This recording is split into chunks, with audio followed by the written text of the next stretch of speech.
Awkward, wasn't it? Did you see that? I was like, oh no. Right, we'll just wait for a few people. We're just waiting for a few people to join, and then we'll kick the session off. Hello, Luca.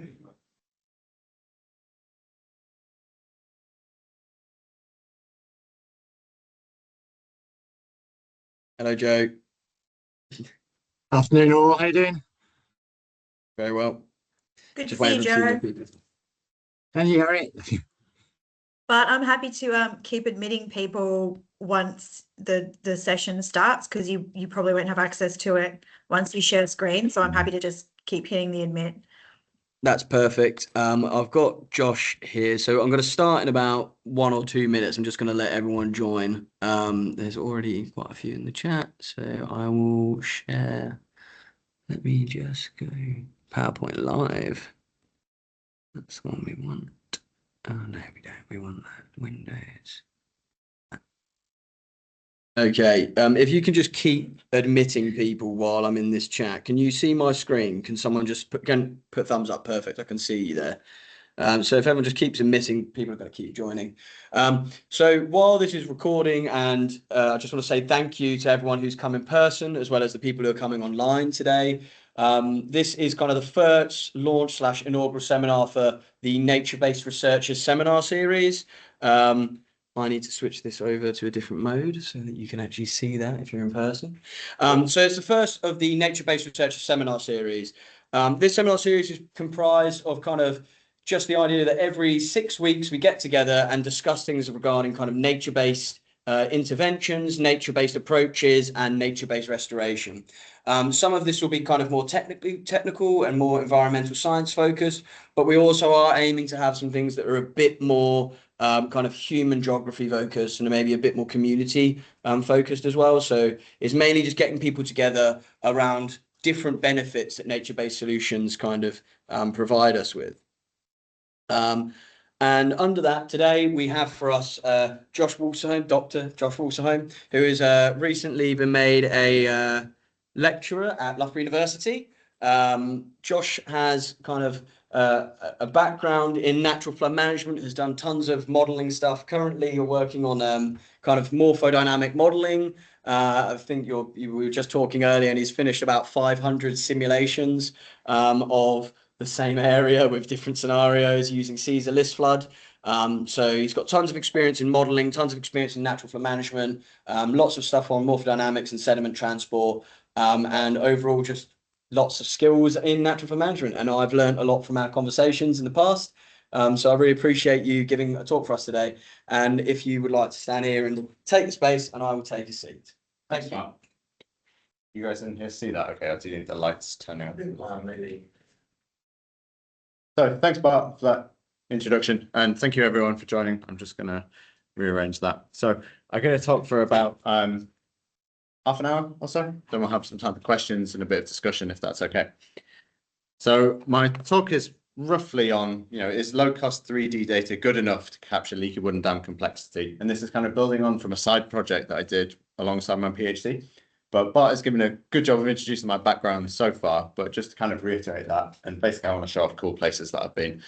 I did my PhD at the University of Hull, so in physical geography, focusing on leaky wooden dams, how they influence localized morphodynamics and how we incorporate those into a numerical model.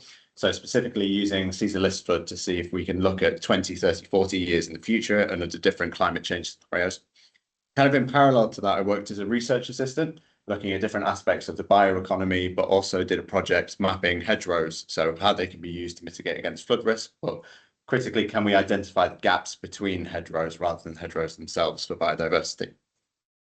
Since then, I moved to Loughborough University, where I was a research associate, working on similar stuff to do with sediment transport. So how does sediment amplify flood hazard? And then more recently, as a research fellow, doing my own research program. And as of last Monday, I became a lecturer in physical geography, so pursuing my own research portfolio whilst dealing with teaching come October time. So this kind of broadly reflects my research interests, which are in sediment transport. So this is Glenridding in the UK. So during Storm Desmond, there was a huge amount of sediment that was transported downstream. And that basically caused the village to flood 3 or 4 times over a 1-month period. So I'm working on numerically modeling that to see if we can identify thresholds for the stage at which rainfall events, whether it's intensity or whether it's magnitude and duration, influence sediment transport. Second, I'm interested in large wood and natural flood management, which is kind of the main reason why I'm here today. So again, how can we represent leaky wooden dams or other forms of nature-based solutions in numerical models for future predictions?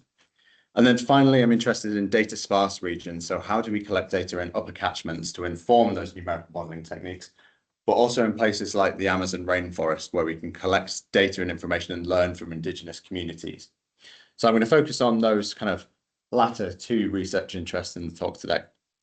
But just for a bit of context for flood risk, which hopefully everyone knows, but 1 in 4 are currently at risk of an extreme flood globally, and this is set to increase by 2050. In the UK alone, 1 in 6 properties, that's domestic and commercial, are at risk of flooding. And it's the most significant natural hazard in the UK, as well as globally, economically and socially.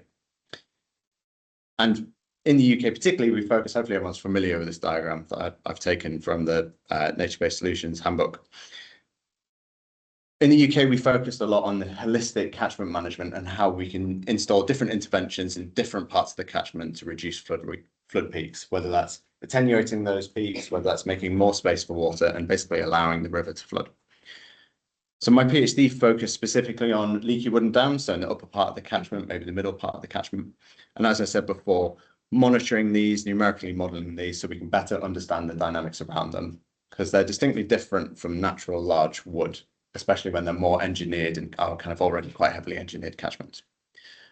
But just so we're all kind of on the same page, when I say leaky wooden dams, this is kind of the thing that I'm referring to. So these kind of semi-engineered structures that, just get the laser pointer for those online. Semi-engineered structures, you can have like a cross-space design or something that's anchored into the ground that have a gap beneath them. So they're designed to attenuate water during high flows and then release that during low flows to kind of flatten those flood peaks.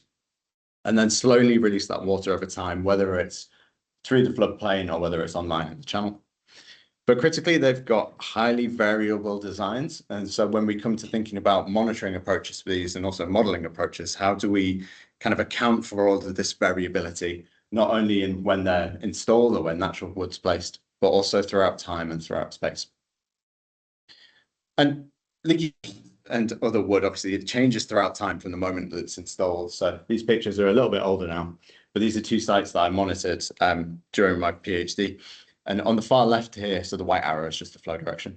On the far left here is before they were installed, and it seems to have ruined the vegetation in the bottom one, but that's just down to the seasonality of it.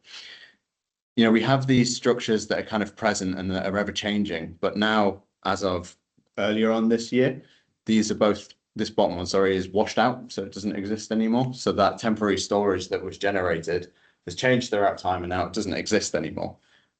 And if we're not constantly monitoring these things, or at least frequently monitoring these things, we're underrepresenting kind of that water storage within the catchment.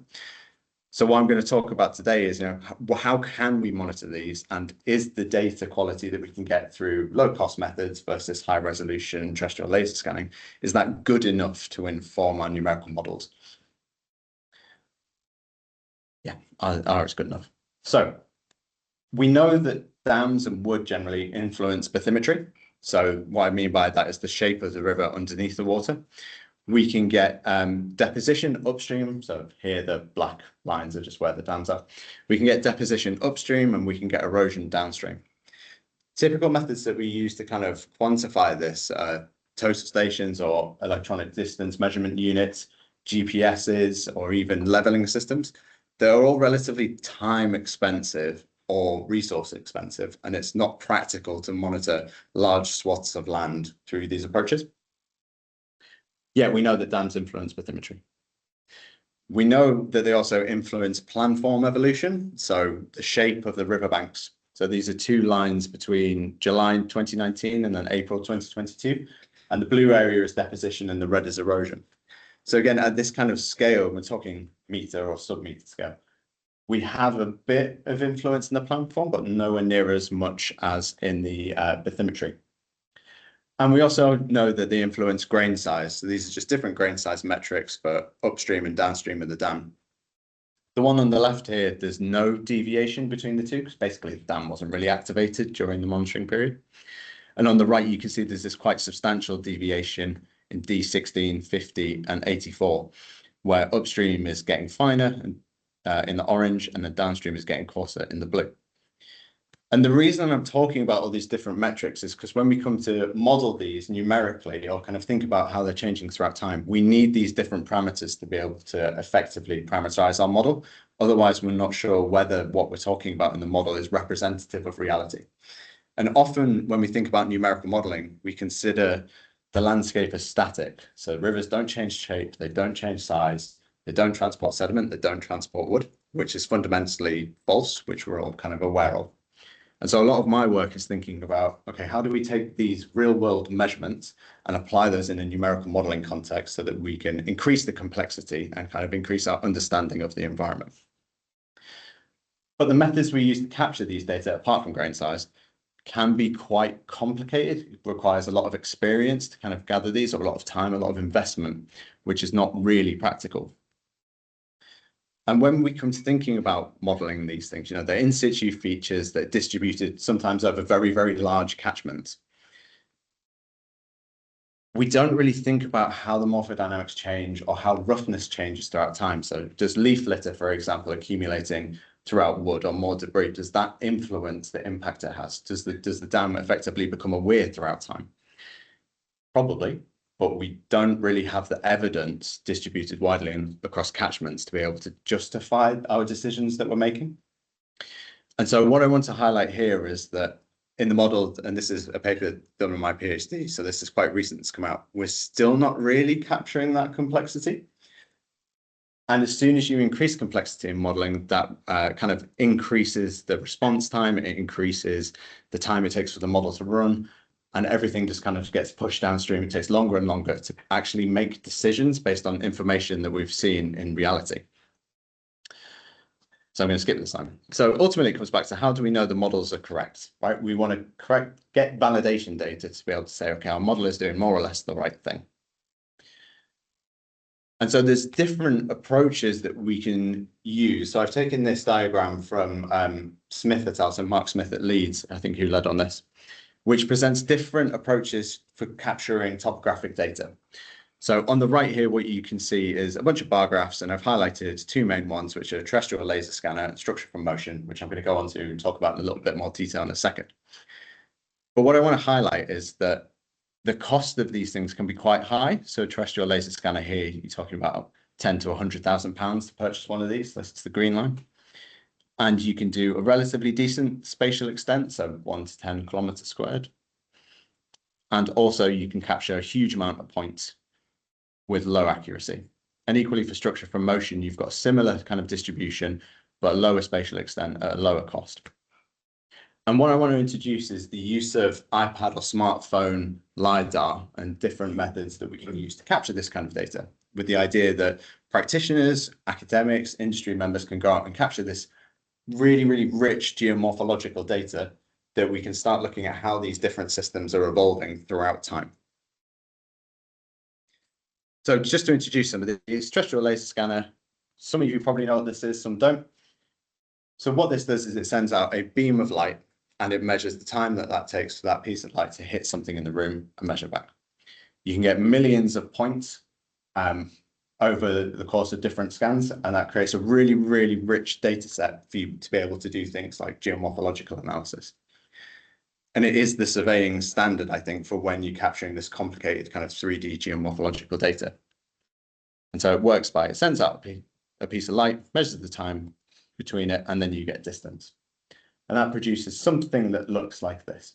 So this is a point cloud, basically, for some leaky dams in North Yorkshire.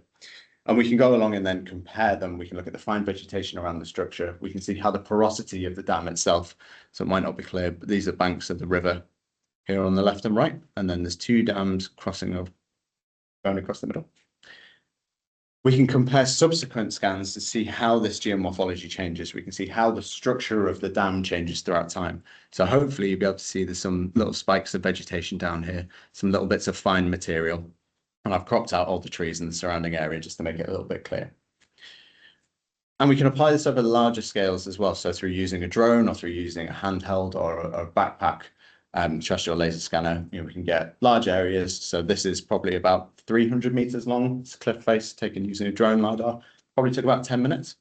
But the features we're talking about here, it's impractical to put a large drone under a forest canopy. And equally, it can be impractical to move a heavy piece of equipment from site to site to try and get that rich data. Second approach, which is a little bit more accessible, is what's called structure from motion. So this is where we take a load of pictures around an object, so a feature of interest, in our case here, leaky wooden dams, and we can reconstruct a 3D model using some processing software. So this is relatively cheap to do in terms of you can take a picture on your phone, or you can take a picture with a handheld camera, and you can produce a realistic 3D model, albeit with the caveat if you need expensive processing software and you need an expensive computer, or at least a high-powered computer to be able to run these things efficiently. And so my question is, are these methods appropriate for capturing the kind of information that we need to validate our models so that we can understand how these structures are changing throughout time? Terrestrial laser scanning, yes, absolutely. Hopefully I've shown you some stuff already that evidences that. Structure from motion, for me, the answer is kind of for this. This is a leaky wooden dam that was captured in just north of Brighton with structure from motion a couple of years ago. And it's a bit blurry, you get some of that 3D complexity, but what I want you to kind of notice is that there's no real vegetation on the banks, and that makes it easier for us to process the models. But again, it probably requires a couple of £1,000 worth of processing software and computing power. So the main part of my talk is now thinking about, okay, is there something that bridges the gap between structure from motion, terrestrial laser scanning that you already have in your pocket? And the answer is yeah, probably. And that if you have an iPhone from the past couple of years, that's the Pro version, or an iPad from the past couple of years, they have this little black dot on the right of them, which is a time of flight LiDAR sensor. So what it basically does is it emits a dot matrix, which hopefully you can see in this kind of top left bit here. And it drapes a mesh over your environment. So you can quite quickly and for free, minus the cost of the phone, create an accurate 3D model of your environment that you can go back and repeat. And so one of the things that I wanted to know is, okay, we can use this technology and that's great, but can we use it to capture complicated structures in our environment, and kind of how good is that in comparison to the kind of surveying standard? So this is a iPad LiDAR scan of the same dam I showed you before with the structure from motion image. And you can see a couple of differences here that we can explore around it, and it's quite a light model. But the thing I want to kind of emphasize is that this was captured on a phone or on an iPad and processed there in the field. And it's got true kind of depth. You can get underneath the logs with it, and you can really get an understanding for how complicated the process is. And maybe you wouldn't put a terrestrial laser scanner that's worth £50,000 deep in a river in a plunge pool, but you can go in there with your £1,000 or your £500 bit of kit and go underneath it and kind of get that really rich morphology. And so that's just a side-by-side to illustrate it. And as you can see on the right here, we've kind of captured the water surface as well, whereas we've lost that from the structure from motion. So what we wanted to know, myself and a colleague at Loughborough, Bobby Houseago, is how effective is this? Is it good enough to be able to capture the kinds of data we're interested in to see how these structures are changing throughout time? So we did a comparative study across 7 different sites across the UK that are kind of illustrated here. So 7 different types of wood jam. Sorry, 21 different woody jam structures across 7 different sites across the UK. And our focus was to compare the iPad LiDAR to a terrestrial laser scanner. So that's acting as our baseline effectively, but also 2 different structure from motion techniques. So we can give advice to people in the future of, is this practical for you to go out and do? How good is the data? Especially when we're thinking about it in a modeling context, we kind of oversimplify the environment because we can't simulate every millimeter of space, right? So in my model that I showed you before, it's probably 1 meter pixel resolution or 5 meter pixel resolution. And we're focusing on really high resolution stuff here. So what we used is an app called Scaniverse, and it's not an advert, other apps are available. But this is free on the App Store for people to use. You don't need to have the LiDAR thing on the back of it. And you basically load it up, you press the scan button, and then you walk around the object and it creates a 3D model there on your phone within about 5 minutes. For the more complicated structures like the leaky dams, this maybe takes 10 minutes to capture because you're going really, really slowly, trying to capture all of that information.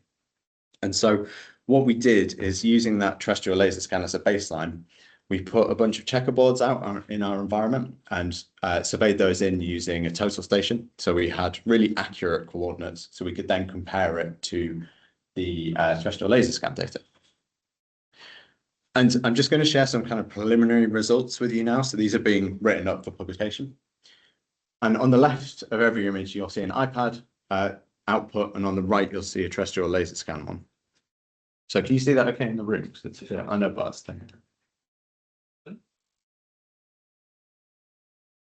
Okay, so what I want to illustrate here is that in high water levels, so we're more confident with actually taking the bit of kit into the river itself, but we kind of get these erroneous kind of blobs that are above the water surface, but we can use free software to be able to get rid of those. We're just putting the blind down in the room so colleagues can see. No, you're right. Whereas on the right here, we've got a lot more of the fine vegetative structure around the dam. So this is the exact same location, and you can see the kind of differences between them. So you see the shadowing underneath the water surface on the left and where this kind of arrow is pointed to. And this just kind of goes to the question of, it depends what kind of data you're trying to collect. So if you want fine vegetation, this is not for you, and that's fine. But if you want that kind of macro level stuff, then this is great. And to illustrate that a little bit further, again, this is the same structure, this time near Nottingham. The iPad kind of fails to capture that small complex vegetation that some will be interested in. But if you're like me and you're interested in that big picture, you quite nicely get that morphology around the side of the dam.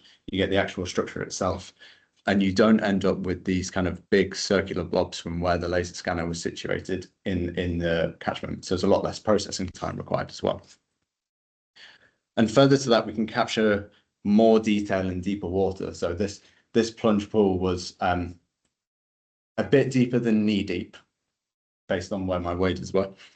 And we can kind of really get in and underneath the structure so we can capture that complexity, whereas I wouldn't feel confident putting my laser scanner in that plunge pool. I think I would get some quite annoyed colleagues from Loughborough if I put it in there.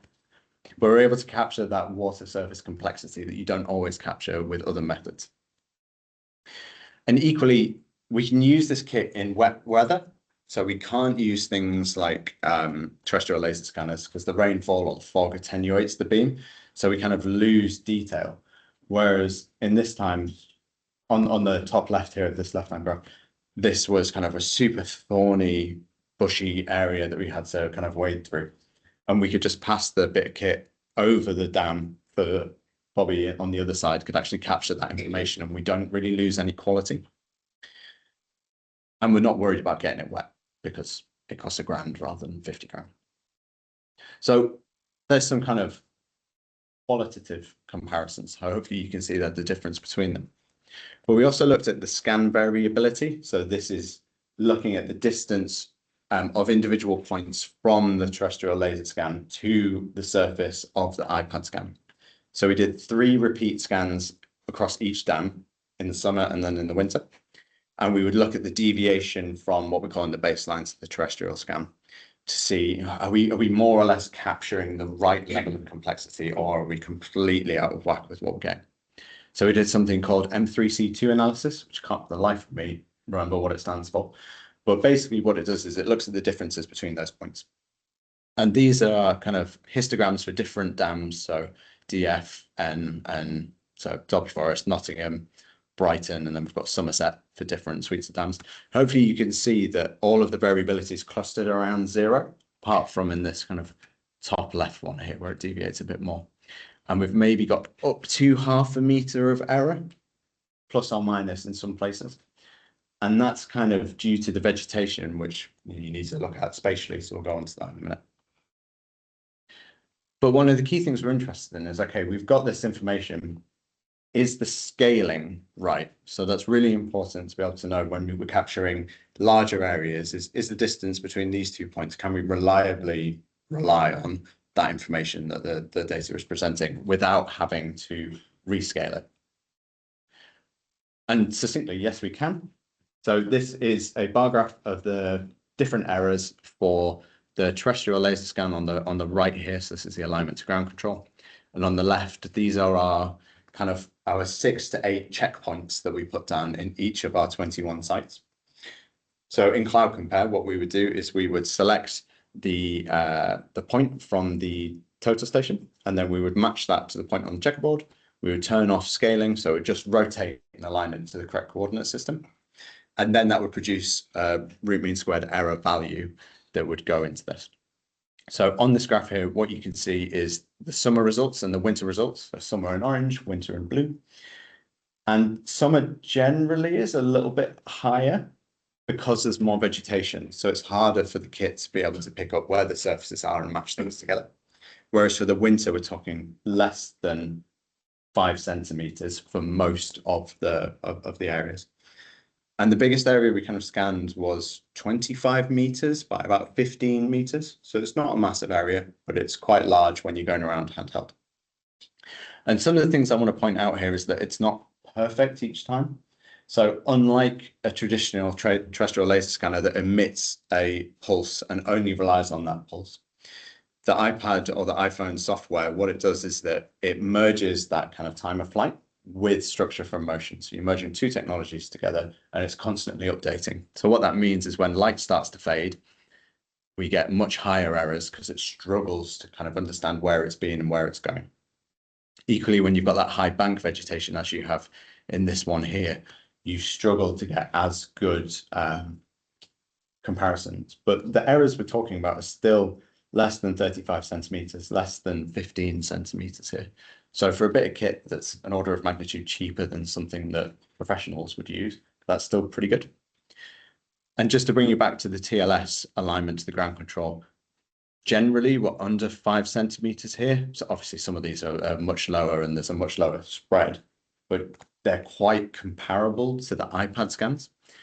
And the thing that I want to highlight here is that to me, this shows that we can quite confidently go out and collect real world data that is correctly scaled and be able to use that for comparisons in the future.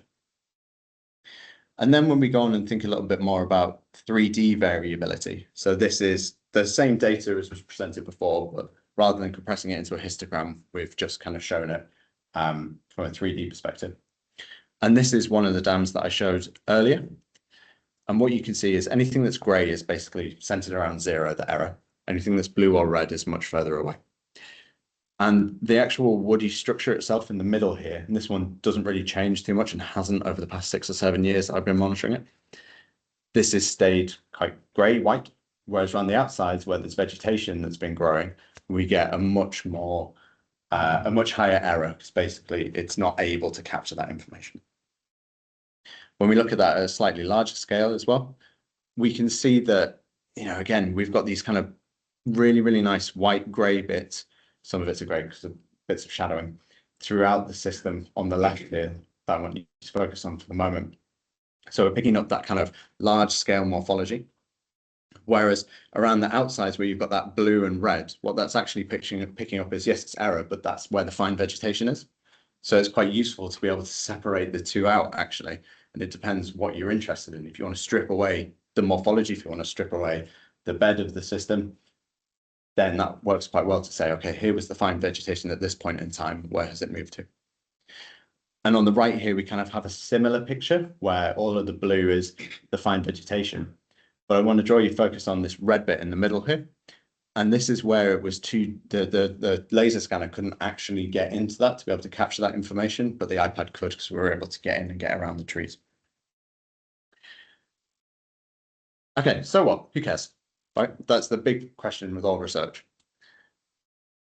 So the positives of using these kinds of tools is that it's a really effective tool to be able to collect that high resolution 3D data that we can summarize in different ways and use to compare throughout time.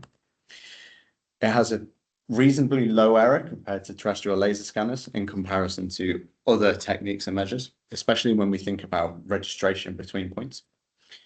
And it's super quick to capture data and process it. So as I said, it takes 5-10 minutes to do it in the field. So rather than looking at a large laser scanner around, placing it in different points, moving on, then getting back to the office and processing it, then doing your quality control checks and all of that, probably takes a day or more to be able to process one site. We can do this within 5 minutes, maybe 10 minutes.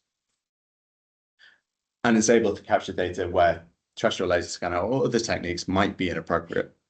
Equally, you can capture data in a pinch if, for whatever reason, you're at this field site for the first time, you think, oh, it's really good, let's get some information on that. That's a little bit more powerful than a photo. You can get more information out of it in the future. Without your phone, off you go. However, it's unable to capture that fine, complex vegetation. And you do get sometimes artifacts from water where the water surface is rippling or you get reflections off it. And also what we found out pretty quickly is when we were doing this in cold weather, the battery life drained very, very quickly. But that's just because it's cold. We were going out in kind of sub-zero temperatures. And so we had to have like the phone and the iPad like against our chest until we went round and scanned it, had a battery pack. So there's solutions for these things, but it's just something to be mindful of. So I believe that this is a real kind of potential route forward for low cost, high resolution 3D data that we can start collecting now or go back to sites. It's more powerful than photos because you can go around it. And it's a great tool to engage with stakeholders, whether that's the public or colleagues or different people from across the world. So we have a website that basically allows, called the 360 Lab, that allows you to kind of scroll around some of these dams, and they've got labels on it. So you can look at it in different contexts and you can add different information on. And it's great as a teaching tool as well. I'm just going to flick through this stuff. Okay. And I kind of think the next steps for this is to be able to quantify that error a little bit further. So it's all well and good me going out and doing it. And I've been terrestrial laser scanning, working in these systems for years and using high resolution techniques. But what I'm interested in doing next is working with colleagues in different groups with different levels of training to see how that error propagates out. Myself and my colleagues can get that error down to less than 10 centimeters, less than 5 centimeters. But if you instructed a member of the public who's just interested, a friends of group, to do the same thing, would that error be the same? Maybe, I'm not sure. But it's an interesting kind of thought exercise to think about how we engage with different people and how we then use that data moving forward. So hopefully I've shown you that sediment transport processes can increase flood hazard, and these processes aren't really accounted for due to uncertainty, lack of data, computational expense, but also this is a function of the lack of geomorphological calibration data, particularly in upland catchments, and that these techniques present an opportunity for low-cost citizen science or rivers trusts to be able to go out there and capture this information quite rapidly across entire catchments, addressing that kind of issue about how do we get uncertainty data across time and space.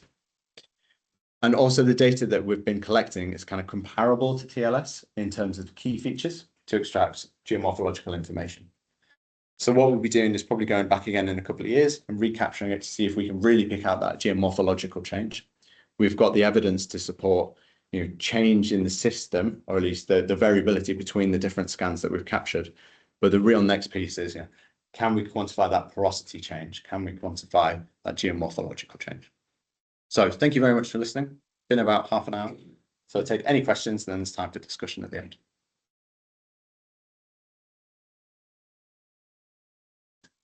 Yeah, thank you so much for that, Josh.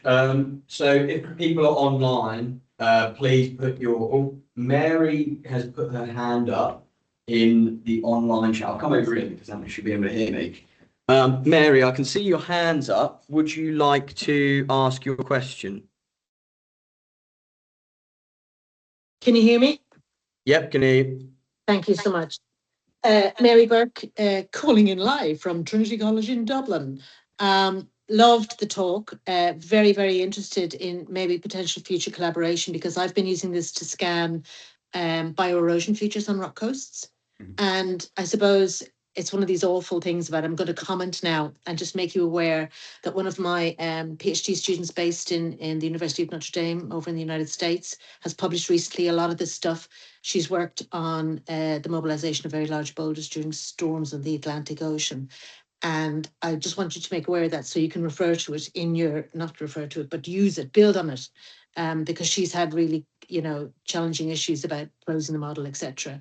and error. So get in touch with me. I think there's some exciting new collaboration to be had. Thank you. Yeah, thanks, Mary. That sounds great. Okay, is anyone in the room got any questions? Oh, Luke has got one. Yeah, thank you very much, Josh. It was great. So I don't have an iPhone. Did you try to compare the kind of normal structure from motion with the kind of LiDAR from the iPad? Is it much worse than the? It's on my to-do list to compare it. So I don't have on my phone. I don't have the scanner on the back of it either. And on Android phones, you can download the app and still do it. So it's a work in progress. But my initial kind of thoughts behind it about the things that we've processed so far is that the main difference comes from the scaling that I mentioned before. So you don't have that really true depth.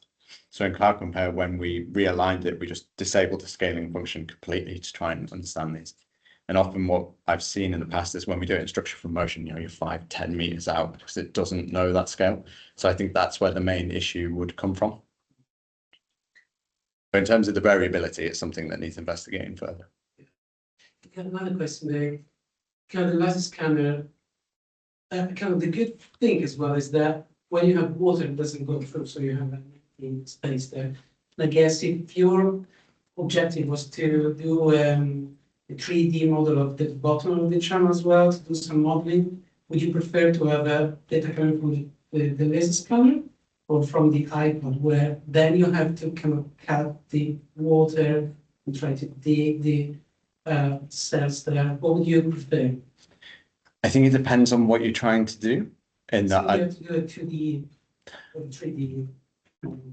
I think most laser scanners can't penetrate water anyway. So it's easier, obviously, if you don't have to crop out that that surface. But what I've kind of found with doing the iPad stuff is that allows us to get a measure of where the water depth is across the entire kind of reach. And so that's a bit more powerful than actually just not having the bathymetry at all. So we can actually extract that water surface.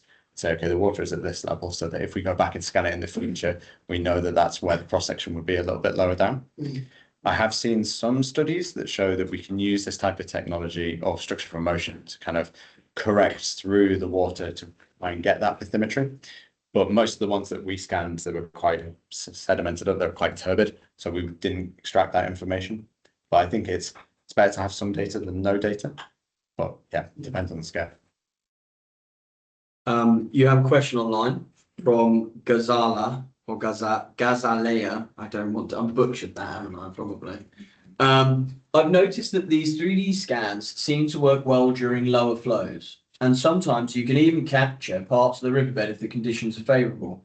However, the challenge seems to arise when trying to compare geomorphological changes after flood events, since the scans only capture the exposed portions of the channel. Did you perform these surveys during low flow conditions, or were you able to find a way to overcome that limitation? Yeah, no, that's a great question. We didn't really consider the flow depth, to be perfectly honest, but they weren't bank full at the time.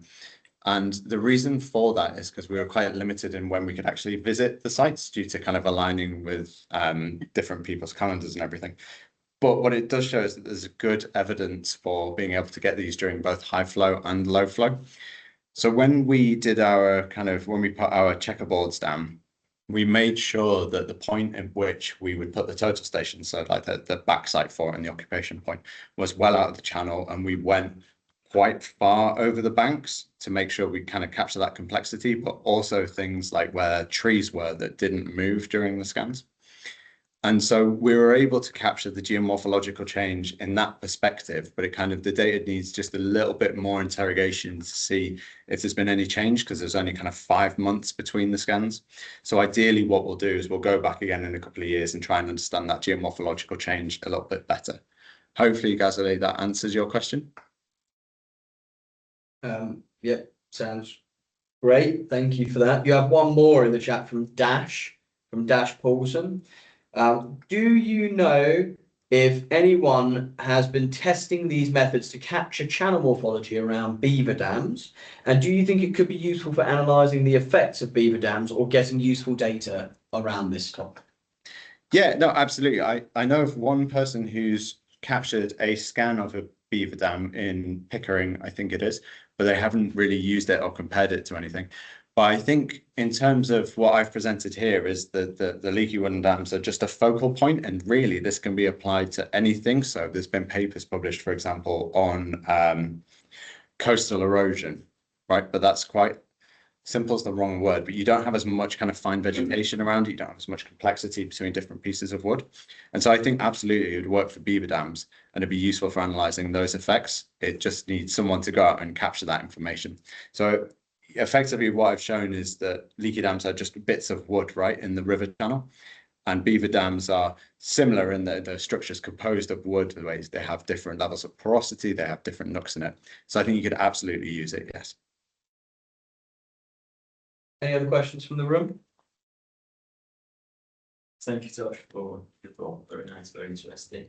I was just wondering, so how are you planning to use these in high resolution information into your model? So what kind of Yeah, no, absolutely. It's a great question. So the modeling I do is more about the relative change and the order of magnitude of that change. So downstream, do you get erosion? Do you get deposition? Under what conditions do you get that? And would that be like a leaky dam scale?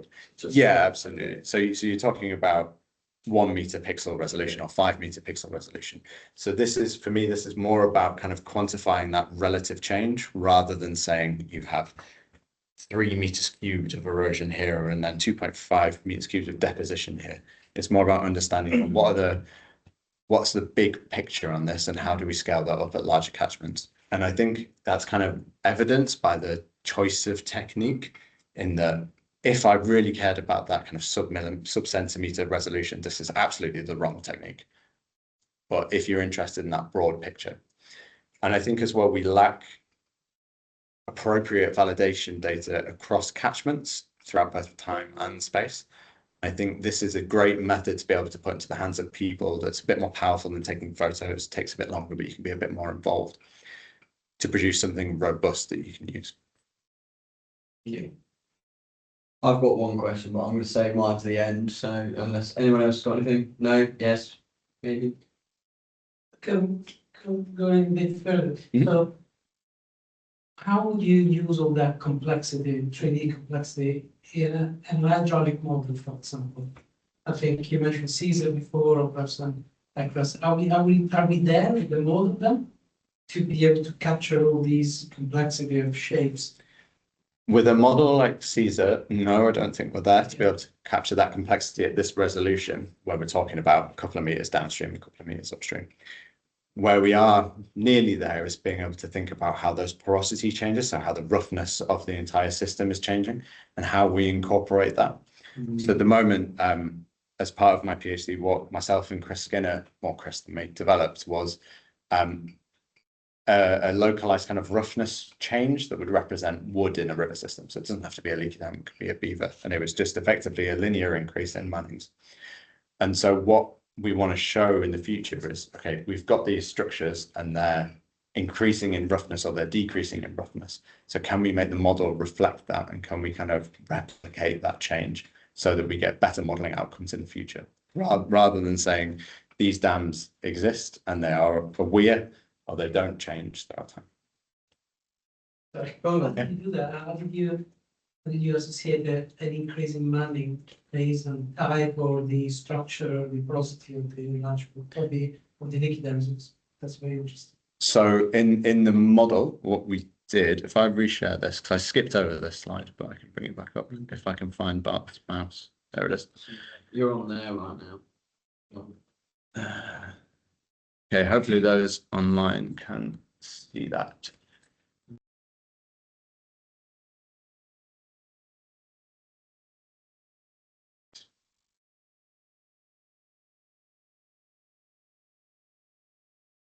With Okay, right. In the model, what we basically did was we had Caesar is a pixel by pixel model, so it's a cellular autonomer. So it transfers packages of water and sediment downstream, upstream, left, right, wherever, based on the upstream cells. And so what we could do is we could assign an individual pixel as a value, right, which would be whether it's a dam or not. And we would define different parameters. So the height of the dam, the base of the dam, and then the water level was dynamic. So the idea behind this is that at the time, and bear in mind, this is kind of like 5 years ago, at the time, most of them were engineered structures, 2 or 3 logs across the river with a big gap underneath. And most of the work that we'd seen before that, first of all, didn't represent that gap. And so you basically had water coming down, and then all of a sudden, right, you've got a blockage. And so what we did is we set a maximum Manning's value based on others in the literature. And as soon as the water hit the bottom of the dam, it would linearly increase until you hit the top of the dam and overtop.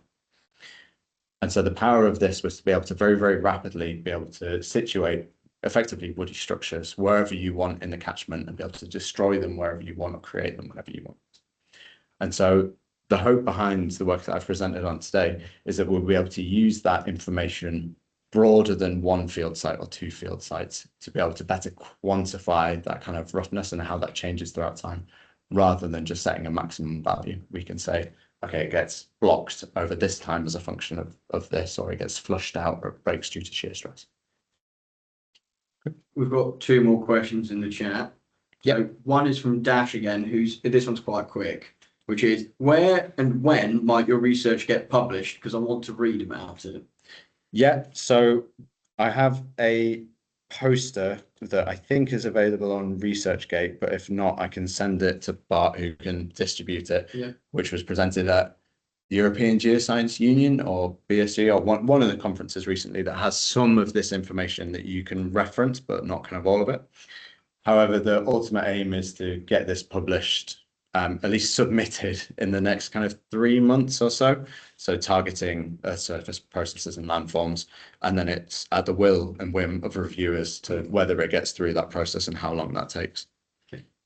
And then a follow-up question from Jeremy Bailey is, what will the model outputs be used for in a decision-making context? For example, will you be making judgments on reductions or increases in flood risk to communities downstream? Yeah, so what we want to kind of build is a better evidence base than what currently exists to show sediment makes a difference, porosity makes a difference. But as I kind of mentioned, we don't really have that kind of evidence, especially when we're looking at how these things are going to change in the future. So the modeling outputs will be able to be used to see, okay, which dams are working in which orientation or in which format, in which catchments, in which stream orders for different people. And so there's a lot of work to be done in this space as well. But kind of the hope is to show water retention in certain areas, you get increased geomorphological roughness, which means more biodiversity and so on and so forth. So there's lots of potential here, but it's still quite early days from a geomorphological monitoring perspective. Great. I'm not going to ask you a question because it's about 2:50. So I'll ask you it afterwards, but what I'll do is I'll close the session online. So again, can everyone please give a round of applause to Josh? Thanks everyone online. Yeah, thank you to everyone online. I'm just going to flick across because I think it will take us through to, not sure if this is this, oh yeah, it's still sharing. Fine. It is, yeah, you just have to flick through all Okay, so I'm just going to flick to the end because after Josh's talk, there you go. So thank you everyone so much online and in person for coming to this talk. And what I'd like to do is announce the next talk. So as part, I've seen that Jacopo's got a question and I'll let him ask in a second. But the next talk coming up will be on the 13th of May at 2 p.m. We're trying to run these every 6 weeks. And it will be from Dr. Ellis Penning, who is kind of the chief nature-based solutions expert at Deltares. She is quite well known as an expert in nature-based solutions in aquatic ecology. She's going to be looking at kind of spongescapes and the functioning. She's actually on the EU Spongescapes project board, so she's part of the EU Horizon project delivering that. So that would be a very good talk from Ellis. I see that was a mistake by Jacopo. That's fine. So yeah, please feel free to come along to that. I'll invite everyone who has come to the online part of this to that talk as well. And I hope you all have a good rest of your day, and thank you for your time.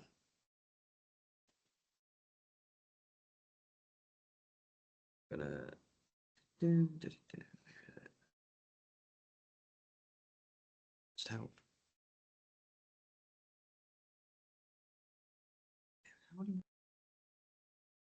I think it's the opposite of the way you think it's going. Oh, wait, there you go. Yeah, I'm here till like 4, so I can stay a bit longer than that as well. That question more generally about the reserve leaking, and especially the reason why you show that on the 2 or 3 logs with the gap. Yeah. Can you pro or against the gap? I mean,